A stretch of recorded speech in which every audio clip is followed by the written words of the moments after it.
Hey guys, welcome back to our channel Sasi's Diary. உங்களை எல்லாரையும் இந்த வீடியோவில் மீட் பண்ணுறதுல ரொம்ப சந்தோஷம்.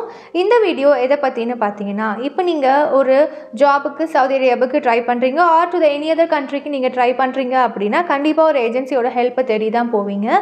ஸோ அப்படி நீங்கள் ஒரு ஏஜென்சியை ஹெல்ப் தேடி போகிறீங்கன்னா என்னென்ன பாயிண்ட்ஸ்லாம் நீங்கள் மைண்டில் வச்சுக்கணும் அப்படின்ற ஒரு வீடியோ தான் அது. சேனலை இப்போ தான் ஃபர்ஸ்ட் டைம் பார்க்குறீங்க அப்படின்னா மறக்காமல் சப்ஸ்கிரைப் பண்ணிட்டு பாங்க. Let's go to the video.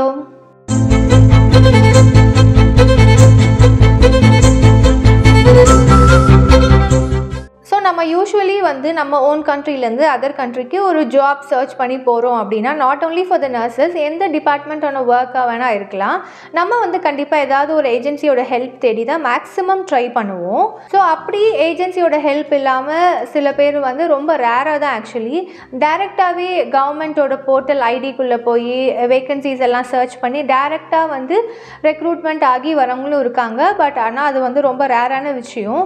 நம்மளா எந்த ஏஜென்சியுமே ஹெல்ப் தேடி போகாமல் நம்மளான எல்லா ப்ரொசீஜரும் நம்மளே செல்ஃபாக பண்ணி ஒரு ஜாபுக்கு போகிறோம் அப்படின்னா இட்ஸ் ரியலி ஹேட்ஸ் ஆஃப் ஆன விஷயமும் கூட. And mean while Saudi Arabia government நம்மளோட கண்ட்ரியில், ஃபார் எக்ஸாம்பிளுக்கு நான் இந்தியாவை சொல்கிறேன், இந்தியன் கவர்மெண்ட்டோட கண்டிப்பாக ஒரு லிங்க் வச்சுருப்பாங்க through the government in between the government link. அவங்க என்ன பண்ணுவாங்கன்னா இங்கே சவுதியில் இருக்கிற வேகன்சிஸ் எல்லாமே தென் அண்ட் தேர் அப்டேட் பண்ணிகிட்டே இருப்பாங்க இந்தியன் கவர்மெண்ட்டோட சேர்ந்து.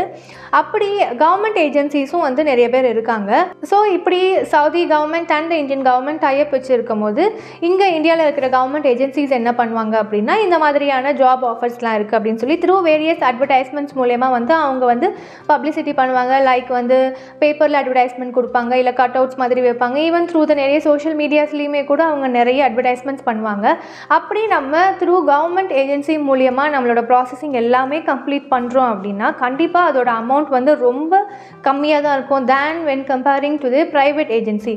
நம்ம ப்ரைவேட்டில் போய் ஒரு ப்ராசஸிங் பண்ணுறோம் அப்படின்னா அது கண்டிப்பாக ஒரு ஹியூஜ் அமௌண்ட் நம்ம அந்த ப்ரைவேட் ஏஜென்சிக்கு பே பண்ணுற மாதிரி இருக்கும்.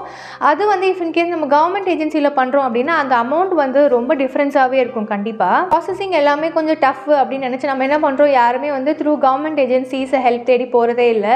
நம்மளுக்கு காசு இருக்கோ இல்லையோ நம்ம கஷ்டப்பட்டு அந்த அமௌண்ட் எல்லாமே நம்ம கேதர் பண்ணி நம்மளுக்கு ஏஜென்சிக்கு கட்ட வேண்டிய அமௌண்ட் எல்லாமே நம்ம எப்படியாவது பெரட்டி என்ன பண்ணுவோம், அந்த ஏஜென்சிக்கு தான் ஒரு ஹியூஜ் அமௌண்ட் 3 lakhs 3.5 lakhs இல்லை ப்ரைவேட் ஹாஸ்பிட்டல்ஸாக இருந்தால் அங்கேயுமே 2 lakhs அந்த மாதிரிலாம் கேட்குறாங்க.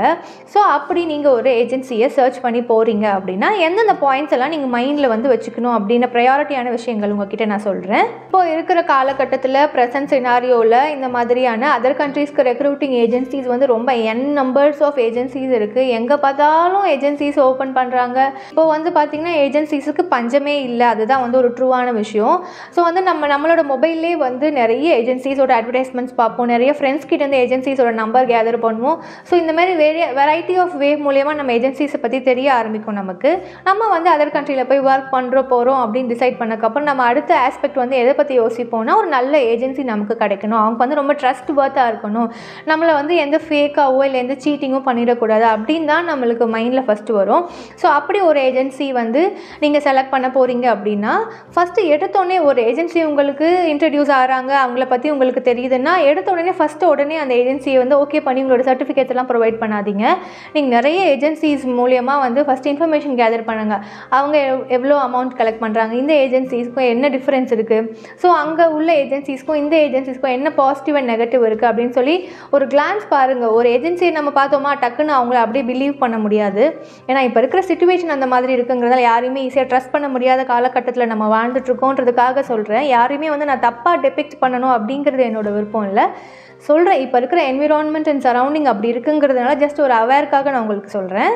ஸோ 1க்கு 10 ஏஜென்சிஸ் விசாரிங்க. எது உங்களுக்கு க்ரெடிபிலிட்டியாக இருக்குது அப்படிங்கிறத யோசித்து டிசைட் பண்ணுங்கள். ப்ளஸ் ஆராய்ஞ்சு முடிச்சதுக்கப்புறம் ஏதாவது ஒரு ஏஜென்சியை நீங்கள் ஓகே நம்ம இவங்கக்கிட்ட ப்ராசஸிங் பண்ணலாம் அப்படின்னு டிசைட் பண்ணியிருப்பீங்க அப்படின்னா அந்த ஏஜென்சிஸ் பற்றி நிறைய கூகுள் ப்ரௌஸ் பண்ணுங்கள். இப்போ இருக்கிறது எல்லாமே இன்ட்டு த கூகுள் வந்துடுது. ஸோ அதனால் எதையுமே சர்ச் பண்ணுறதுக்கு கஷ்டமே இல்லாத மாதிரி ஆயிடுச்சு. ஸோ கூகுளில் போய் நீங்கள் அந்த பர்டிகுலர் ஏஜென்சியை பற்றி நிறைய ப்ரௌஸ் பண்ணுங்கள். அவங்களோட கமெண்ட்ஸ் பாருங்கள், ரிவ்யூ பாருங்கள், அவங்க ஏஜென்சி ஏஜென்சியோட ஸ்கோப் ஆஃப் சர்வீசஸ் எல்லாம் பாருங்கள், அவங்க என்னென்ன சர்வீஸ்லாம் ப்ரொவைட் பண்ணுறாங்க அப்படிங்கிறத பாருங்கள்.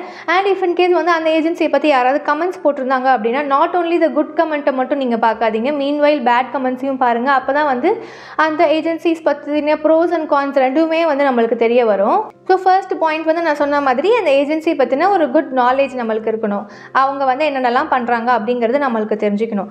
ஸோ செகண்ட் பாயிண்ட் வந்து அந்த ஏஜென்சி வந்து எந்த லொக்காலிட்டியில் இருக்குது அப்படிங்கிறத பாருங்கள். அண்ட் முடிஞ்சால் அந்த ஏஜென்சி வந்து நீங்கள் சர்வைவ் பண்ணுற பிளேஸுக்கு நியர்பையாகவே இருந்துச்சு அப்படின்னா இட்ஸ் வெல் அண்ட் குட். நீங்கள் அந்த ஏஜென்சியை டேரெக்டாக போய் மீட் பண்ணி அவங்கக்கிட்ட டேரெக்ட் கம்யூனிகேஷன் வச்சுக்கிறது தான் எப்போவுமே எந்த விஷயத்துலையுமே ஒரு பெஸ்ட்டான விஷயம்.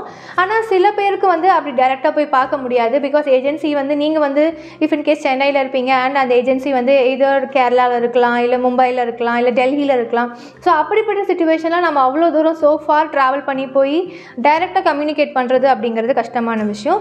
பட் வந்து நீங்கள் சென்னையில் இருக்கீங்க அப்படின்னா அந்த சென்னையிலேயே அந்த ஏஜென்சி இருந்ததுன்னா டேரெக்டாகவே போய் பேசுங்க, அதுதான் பெஸ்ட்டு. இப்போ எக்ஸாம்பிளுக்கு என்னோடய ஏஜென்சி வந்து டெல்லியில் இருக்குது அண்ட் த்ரூ என்னோடய ஃப்ரெண்ட் மூலியமாக தான் அந்த ஏஜென்சி நம்பர் எனக்கு கிடச்சிது. அதனால் என்னால் டெல்லிக்கு ட்ராவல் பண்ணி போய் அவங்கக்கிட்ட பேச முடியுமா அப்படிங்கிறது பார்த்தா அது குவெரி தான். ஸோ அதனால் நான் டேரெக்டாலாம் போய் பேசலை. எனக்கு அந்த நம்பர் சஜஸ்ட் பண்ண ஃப்ரெண்டும் ரொம்ப ட்ரஸ்டான பர்சன் தான். ஸோ அந்த ஏஜென்சியில் வந்து நான் வந்து ஸ்டார்ட் அப் பண்ண ஆரம்பிச்சதுலேருந்தே வந்து it's like a good communication மாதிரி தான் போயிட்டு இருந்துச்சு. எனக்கு ஒரு சின்ன டவுட்டாக இருந்தால் கூட நான் ஏஜென்சிகிட்ட கேட்டேன், அந்த பர்சன் வந்து ரொம்ப கிளாரிட்டியாக எல்லாமே எனக்கு சூப்பராக கிளாரிஃபிகேஷன் கொடுப்பாங்க. ஸோ இது வந்து செகண்ட் பாயிண்ட். தேர்ட் பாயிண்ட் வந்து என்ன சொல்ல வரேன் அப்படின்னா, இப்போ அந்த ஏஜென்சி நீங்கள் செலக்ட் பண்ணியிருக்கீங்க அப்படின்னா உங்களுக்கு தெரிஞ்சவங்க, உங்கள் ஃப்ரெண்ட்ஸ் ஆர் உங்களோட சீனியர்ஸ், யாராவது ஒருத்தவங்க உங்களோட ஒர்க் கலீக் யாராவது அந்த ஏஜென்சி மூலியமாக அப்ராடில் போய் ஒர்க் பிளேஸ்மெண்ட் ஆயிருக்காங்களா அப்படிங்கிறத பாருங்கள். இஃப் இன் கேஸ் அந்த ஏஜென்சி மூலியமாக உங்களுக்கு தெரிஞ்ச ஃப்ரெண்ட்ஸ் யாராவது அப்ராட் போயிருக்காங்க அப்படின்னா அவங்கக்கிட்ட நீங்கள் டேரெக்டாக கேட்கலாம், இந்த ஏஜென்சி பற்றி கேட்கலாம், அவங்க வந்து எவ்வளோ அமௌண்ட் வாங்குறாங்க அண்ட் நம்ம கொடுக்குற சர்டிஃபிகேட்ஸ் எல்லாம் ப்ராப்பராக ஹேண்டில் பண்ணுவாங்களா அப்படின்னு சொல்லி ஜஸ்ட் ஒரு ரஃப்பான ஒரு அவுட் ஃபிகர் அந்த ஏஜென்சியை பற்றி நீங்கள் இன்ஃபர்மேஷன் கேதர் பண்ணிக்கலாம். நெக்ஸ்ட் இம்பார்ட்டன்ட் பாயிண்ட் என்ன அப்படி பார்த்தீங்கன்னா, அந்த ஏஜென்சியை பற்றி நீங்கள் விசாரிக்கிறீங்க, அவங்கக்கிட்ட அந்த பர்டிகுலர் பர்சன்கிட்ட நீங்கள் உங்களோட டவுட்ஸ் எல்லாம் கேட்குறீங்க அப்படின்னா அவங்க இது வரைக்கும் எத்தனை பீப்புளை வந்து அதர் கண்ட்ரியில் ரெக்ரூட் பண்ணியிருக்காங்க, அந்த பர்டிகுலர் ஏஜென்சி மூலியமாக எத்தனை பேர் வந்து அதர் கண்ட்ரீஸில் ஒர்க் பிளேஸ் ஆகிருக்காங்க அப்படிங்கிறத கேதர் பண்ணலாம். அண்ட் முடிஞ்சால் அவங்க இஃப் இன் கேஸ் ஒத்துக்கிட்டாங்க அப்படின்னா அவங்க மூலியமாக அந்த ஏஜென்சி மூலியமாக அதர் கண்ட்ரீஸ்க்கு போய் ஒர்க் பண்ணுறாங்கல்ல அவங்கக்கிட்ட வந்து உங்களால் முடிஞ்சால் காண்டாக்ட் பண்ண முடியுமா, அந்த நம்பர்ஸ் கொடுப்பீங்களா அப்படின்னு சொல்லி நீங்கள் ரெக்வஸ்ட் பண்ணி கேட்கலாம்.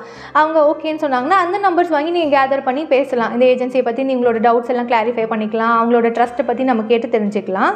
அண்ட் நெக்ஸ்ட் வந்து பார்த்திங்கன்னா உங்களுக்கு வந்து அந்த ஏஜென்சி பற்றின டாப் டு பாட்டம் வந்து தெரிஞ்சிருக்கணும். அண்ட் மீன்வைல் உங்களுக்கு ஏதாவது ஒரு டவுட் இருக்குது, எந்த சின்ன டவுட்டாக வேணால் இருக்கலாம், பிகாஸ் நீங்கள் தான் வந்து அமௌண்ட் கொடுக்க போகிறீங்க, நீங்கள் தான் உங்களோட ஓன் சர்டிஃபிகேட்ஸ் எல்லாம் ப்ரொவைட் பண்ண போகிறீங்க. ஸோ நம்மளுக்கு எல்லா ரைட்ஸுமே இருக்குது, நம்மளுக்கு டவுட் கேட்குறதுக்கான எந்த ஹெசிடேஷன்ஸுமே இருக்கக்கூடாது. அவங்க ஏதாவது நினச்சிப்பாங்களோ நம்ம இத்தனை கொஷின்ஸ் கேட்குறோம், என்னடா இவங்க சும்மா இதெல்லாம் ஒரு சில்லி டவுட்டாக இருக்குது, இதெல்லாம் நம்மக்கிட்ட கேட்குறாங்களோ அப்படின்லாம் நீங்கள் நினச்சிப்பாங்க அப்படின்னு சொல்லி நீங்கள் யாரும் நினைக்க வேணாம். கண்டிப்பாக வந்து எந்த டவுட்டாக இருந்தாலும் தென் அண்ட் தேர் கிளியர் பண்ணுங்கள். ஃப்ரீக்வெண்ட் கம்யூனிகேஷனில் இருங்க. அந்த ஏஜென்சியை நீங்கள் செலக்ட் பண்ணிட்டீங்க, நீங்கள் ப்ராசஸிங் பண்ண போகிறீங்கன்னா அடுத்து என்ன பண்ணுறோம், நீங்கள் என்ன பண்ணியிருக்கீங்க, அவங்க என்ன பண்ணிக்கிறாங்க அப்படின்னு சொல்லி தென் அண்ட் தேர் நீங்கள் வந்து இன்ஃபர்மேஷன்ஸ் கேதர் பண்ணிக்கிட்டே இருங்க. அது ரொம்ப முக்கியமான விஷயம். அண்ட் அட்லாஸ்ட் ஓகே நம்ம இந்த ஏஜென்சி மூலம் தான் ப்ராசஸ் பண்ண போகிறோம் அப்படின்னு நீங்கள் டிசைட் பண்ணிட்டீங்க அப்படின்னா உங்களோட விஷஸ் எல்லாமே வந்து அவங்கக்கிட்ட சொல்லுங்கள், இந்த மாதிரி பண்ணி கொடுங்க எங்களுக்கு, உங்களோட ரெக்வஸ்ட் எல்லாமே நீங்கள் அவங்கக்கிட்ட சொல்லலாம். இப்போ வந்து உங்களோட சர்டிஃபிகேட்ஸ் எல்லாம் ப்ரொவைட் பண்ணுறீங்க அப்படின்னா மேக் ஷுர் வந்து அந்த நம்மளோட ஒரிஜினல் சர்டிஃபிகேட்ஸ் எல்லாம் அவங்க கான்ஃபிடென்ஷியாலிட்டியாக வச்சுருப்பாங்களா, ரொம்ப கேர்ஃபுல்லாக ஹேண்டில் பண்ணுவாங்களா அப்படிங்கிறத 1-2 வாட்டி நீங்கள் வந்து கன்ஃபர்மேஷன் பண்ணிக்கிறதுல தப்பே கிடையாது. ஸோ என்னோட ஏஜென்சி பற்றி சொல்லணும் அப்படின்னா ஃபர்ஸ்ட் ரெக்ரூட்டிங்க்கு ஒரு பர்சன் காண்டாக்ட் பண்ணுவாங்க. நம்ம இப்போ அந்த ஏஜென்சி மூலியமாக நம்ம அப்பீல் பண்ணி ஓகே ஆகி இந்த ஏஜென்சியில் நம்ம ப்ராசஸிங்லாம் பண்ணிக்கிறோம் அப்படின்னு டிசைட் பண்ணக்கப்புறம் ஒரு பர்சன் நம்மக்கிட்ட காண்டாக்ட் பண்ணுவாங்க, அவங்களோட ஏஜென்சிஸ் பற்றி சொல்லுவாங்க, அந்த ஃபுல் ப்ராசஸிங் பற்றி எல்லாமே எக்ஸ்பிளைன் பண்ணுவாங்க, அடுத்தடுத்து என்ன பண்ணணும், என்னென்ன ப்ரொசீஜர்ஸ் இருக்குது அது எல்லாமே வந்து ஒரு பர்சன் நம்மளுக்கு எக்ஸ்பிளைன் பண்ணாங்க. ரெக்ரூட்டிங் டீம் முடிச்சதுக்கப்புறம் என்ன பண்ணுவாங்கன்னா ப்ராசஸிங் டீம் கிட்ட நம்மளோட நேமை வந்து ஹேண்ட் ஓவர் பண்ணிடுவாங்க. அண்ட் அவங்க வந்து என்ன பண்ணுவாங்கன்னா நம்மளோட டேட்டா ஃப்ளோ இருக்கட்டும், ஹெச்ஆர்டி, எலிஜிபிலிட்டி, இந்த processing together all certificate related processing work எல்லாமே ஒருத்தவங்க பண்ணுவாங்க. அண்ட் அட்லாஸ்ட் இவங்க எல்லாம் பண்ணி முடிச்சதுக்கப்புறம் வீசா எல்லாம் ஓகே ஆகி வந்ததுக்கப்புறம் என்ன பண்ணுவாங்கன்னா நம்மளோட அமௌண்ட் பே பண்ணுறது, அது வந்து அட்லாஸ்ட் வந்து தேர்ட் பர்சன் கிட்ட அமௌண்ட் பே பண்ணுறது எல்லாமே வந்து இன்னொருத்தவங்க கிட்ட பே பண்ணுற மாதிரி தான் இருந்துச்சு. So on the whole the process ஃபுல்லாமே வந்து எப்படின்னா வந்து ஒரு 3 கேட்டகரிஸாக எனக்கு பண்ணாங்க. ரெக்ரூட்டிங்க்கு ஒரு பர்சன் அண்ட் ப்ராசஸிங்க்கு ஒரு person and at last outcome எல்லாம் முடிஞ்சு நம்ம ஃபினான்ஸ் பே பண்ணுறது ஒரு பர்சன். ஸோ வந்து really thanks to my agency. கண்டிப்பாக அவங்க வந்து ஹேட்ஸ் ஆஃப் தான் சொல்லணும், சூப்பராகவே பண்ணி கொடுத்தாங்க. And very much thanks to all the person in my agency. So வந்து முக்கியமான விஷயம் என்னென்னு பார்த்தீங்கன்னா, நம்ம வந்து அமௌண்ட் பே பண்ணுறதுல ரொம்ப கேர்ஃபுல்லாக இருக்கணும். மோஸ்ட்லி எந்த ஏஜென்சியுமே வந்து நடுவில் வந்து அமௌண்ட் இது இவ்வளோ கொடுங்க, ஒரு 20,000 கொடுங்க, ஒரு 40,000 கொடுங்க அப்படின்னு எந்த ஏஜென்சியுமே நடுவில் அப்பப்போ அமௌண்ட் கேட்க மாட்டாங்க. அப்படி இஃப் இன்கேஸ் அவங்க நடுவில் ஏதாவது கேட்டாங்க அப்படின்னா, நீங்கள் வந்து 1க்கு 2 வாட்டி கொஷின்ஸ் கேளுங்க. எதுக்காக இந்த அமௌண்ட் நீங்கள் நடுவில் கேட்குறீங்க? ஸ்டார்டிங்கில் வந்து என்ன சொல்லுவாங்க அப்படின்னா, நீங்கள் நடுவில் எந்த அமௌண்ட்டுமே பே பண்ண வேணாம், அந்த அட்லாஸ்ட் விசாலாம் வந்ததுக்கப்புறம் நீங்கள் போகிறதுக்கு முன்னாடி எங்களுக்கு அமௌண்ட் பே பண்ணால் போதும் அப்படி சொல்லி நம்மளை பிரைன் வாஷ் பண்ணுறவங்களும் இருக்காங்க. ஸோ அப்படி சொல்லிட்டு நம்மளும் நம்பி அந்த ப்ராசஸிங்லாம் ஸ்டார்ட் பண்ணுவோம். அதுக்கப்புறம் கொஞ்ச நாளில் வந்து இந்த அமௌண்ட் கொடுங்க, அந்த அமௌண்ட் கொடுங்க அப்படின்னு சொல்லி கேட்பாங்க. மோஸ்ட்லி கேட்க மாட்டாங்க. இஃப் இன்கேஸ் அப்படி கேட்டாங்கன்னா எதுக்கு அப்படிங்கிற ரீசனை வந்து நீங்கள் கண்டிப்பாக தெரிஞ்சிருக்கணும். எனக்கு வந்து ஃபர்ஸ்ட் அமௌண்ட் வந்து ஃபார் அட்டஸ்டேஷன், ஹெச்ஆர்டி அதுக்கெல்லாம் மட்டும்தான் ஃபர்ஸ்ட் அந்த சர்டிஃபிகேட் அட்டஸ்டேஷனுக்காக மட்டும் அமௌண்ட் கேதர் பண்ணாங்க. அதுக்கப்புறம் அவங்க நடுவில் எந்த அமௌண்ட்டுமே வாங்கவே இல்லை. அதுக்கப்புறம் அந்த அட்லாஸ்ட் எல்லா ப்ராசஸிங்கும் முடிஞ்சு விசாலாம் வந்ததுக்கப்புறம் நாளைக்கு எனக்கு ஃப்ளைட் அப்படின்னா அது ப்ரீவியஸ் டே தான் வந்து என்கிட்ட அமௌண்ட்லாம் வாங்கிட்டு என்னோட ஒரிஜினல் சர்டிஃபிகேட்ஸ், என்னோட passport, visa and all other original certificates எல்லாமே எனக்கு சேஃபாக ரிட்டர்ன் பண்ணாங்க. ஸோ அதுதான் வந்து ரொம்ப முக்கியமான விஷயம். நடுவில் இஃப் இன் கேஸ் ஏதாவது ஒரு அமௌண்ட் பே பண்ணுங்க அப்படி சொல்லி கேட்டாங்கன்னா நீங்கள் கண்டிப்பாக அதுக்கு ரீசன் தெரிஞ்சிருக்கணும். இது ரொம்ப முக்கியமான பாயிண்ட்டு. ஒரு பர்டிகுலர் ஏஜென்சியில் நீங்கள் ப்ராசஸிங் ஸ்டார்ட் பண்ண போகிறீங்க அப்படின்னா நீங்கள் வந்து தனியாக பண்ணணும், நீங்களே எல்லாமே டிசைட் பண்ணி பண்ணணும் அப்படின்னு கிடையாது. இஃப் இன் கேஸ் சான்ஸ் கிடச்சா உங்கள் பேரண்ட்ஸை இன்வால்வ் பண்ணுங்கள். ஆர் உங்களோட எல்டர்ஸ் யாராவது ஒரு பிரதர்ஸோ சிஸ்டர்ஸோ இருக்காங்க, அப்படி அந்த ஏஜென்சி வந்து உங்கள் நியர்பை லொக்காலிட்டிலேயே இருக்குது, நீங்கள் டேரெக்டாக போய் அவங்களுக்கு கம்யூனிகேட் பண்ண முடியும் அப்படின்னா take your parents also with you. பேரண்ட்ஸை கூட்டிகிட்டு போங்க. ஒரு பெரியவங்க நம்மளை விட இப்போ ஒரு பெரியவங்களை கூட்டிகிட்டு போனால் அவங்களுக்கு சில டவுட்ஸ் வரும், அதெல்லாம் வந்து கிளாரிஃபை பண்ணிப்பாங்க. ஸோ தட் பேரண்ட்ஸ்க்கும் வந்து ஒரு பயம் இல்லாமல் இருக்கும். ஓகே, நம்ம வந்து பொண்ணோ பையனோ வந்து ஒரு ஏஜென்சியில் நம்ம சேஃபாக தான் ஹேண்டில் பண்ணுறாங்க, நம்மளை எந்த சீட் பண்ண மாட்டாங்க அப்படிங்கிற ட்ரஸ்ட் வந்து நம்ம பேரண்ட்ஸ்க்கு கொடுக்க வேண்டியது ரொம்ப முக்கியமான விஷயம். ஸோ அதனால் இஃப் இன் கேஸ் பாசிபிளாக இருந்துச்சுன்னா நம்மளோட எல்டர்ஸ் அண்ட் பேரண்ட்ஸை கண்டிப்பாக கூட்டிகிட்டு போய் அவங்களையும் கம்யூனிகேட் பண்ண விடுங்க. அவங்களோட டவுட்ஸை அவங்க டேரெக்டாக கேட்டுக்கிட்டா கிளாரிட்டியாக வந்து முடிஞ்சிடும் எல்லாமே. அண்ட் அட் லாஸ்ட் நீங்கள் மணி பே பண்ண போகிறீங்க. அந்த லாஸ்ட் டே உங்களுக்கு வந்து எல்லா ப்ராசஸிங்குமே முடிஞ்சிருச்சு, விசாஸ் பர்ஃபெக்ட் எல்லாமே முடிஞ்சதுக்கப்புறம் நீங்கள் மணி பே பண்ண போகிறீங்க அப்படின்னா கெட் யுவர் சர்டிஃபிகேட் ஃபர்ஸ்ட். நீங்கள் வந்து உங்கள் சர்டிஃபிகேட்டு கையில் வாங்கினதுக்கப்புறம் நீங்கள் கொடுத்த சர்டிஃபிகேட்ஸ் எல்லாமே ப்ராப்பராக உங்களுக்கு ரிட்டர்ன் பண்ணுறாங்களா, டேமேஜ் எதுவும் இல்லாமல், எந்த ப்ராப்ளமும் இல்லாமல் உங்கள்கிட்ட கொடுத்த டாக்குமெண்ட்ஸை ப்ராப்பராக ரிட்டர்ன் பண்ணுறாங்களா, நீங்கள் என்னென்ன கொடுத்துருக்கீங்க டாக்குமெண்ட்ஸுங்கிறது மைண்டில் வச்சுக்கோங்க. ஆர் இஃப் இன் கேஸ் மொபைலில் நோட்ஸ் கூட போட்டு வச்சுக்கலாம், இல்லை ஒரு ஸ்மால் பேப்பரில் எழுதி உங்களுக்கு பர்ஸ்லையோ அப்படி கூட வச்சுக்கலாம். ஸோ தட் உங்களுக்கு அவங்க கொடுக்கும்போது நம்மளுக்கு தெரியும், ஓகே இதெல்லாம் நம்ம கொடுத்துருக்க சர்டிஃபிகேட் அவங்க நம்மளுக்கு ப்ராப்பராக ஹேண்ட் ஓவர் ரிட்டர்ன் பண்ணிட்டாங்க அப்படிங்கிறது உங்களுக்கு கிளியர் கட் ஐடியா இருக்கும். அதனால கொடுத்த டாக்குமெண்ட்ஸ் எல்லாமே நீங்கள் சேஃபாக ரிட்டர்ன் வாங்கிட்டீங்களா அப்படிங்கிறத என்ஷூர் பண்ணிக்கோங்க.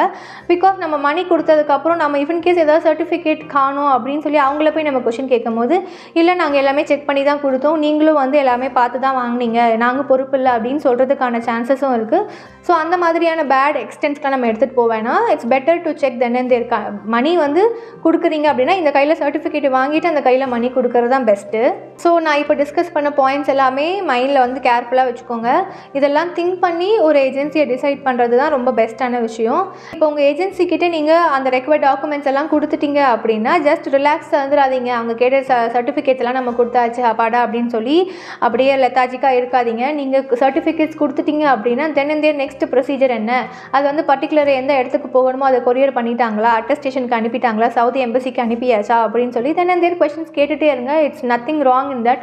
அதனால் ஃப்ரீக்வெண்ட் கொஷின்ஸ் கேட்டுகிட்டே இருக்கிறது வந்து உங்களுக்கும் வந்து ஓகே நம்மளோட ப்ராசஸிங் வந்து நீட்டாக போயிட்டுருக்கு அப்படின்னு இருக்கும். இஃப் இன் கேஸ் அவங்க வந்து ஏதோ டிலே பண்ணாலும் கூட நீங்கள் கொஷின்ஸ் கேட்டிங்கன்னா ஓகே இந்த கேண்டிடேட் நம்மளை கேட்டே இருக்காங்க, நம்ம சீக்கிரம் தென் அண்ட் தேர் பண்ணி முடிக்கணும் அப்படின்னு சொல்லி அவங்களும் ப்ராசஸிங் ஸ்பீடப் பண்ணுவாங்க.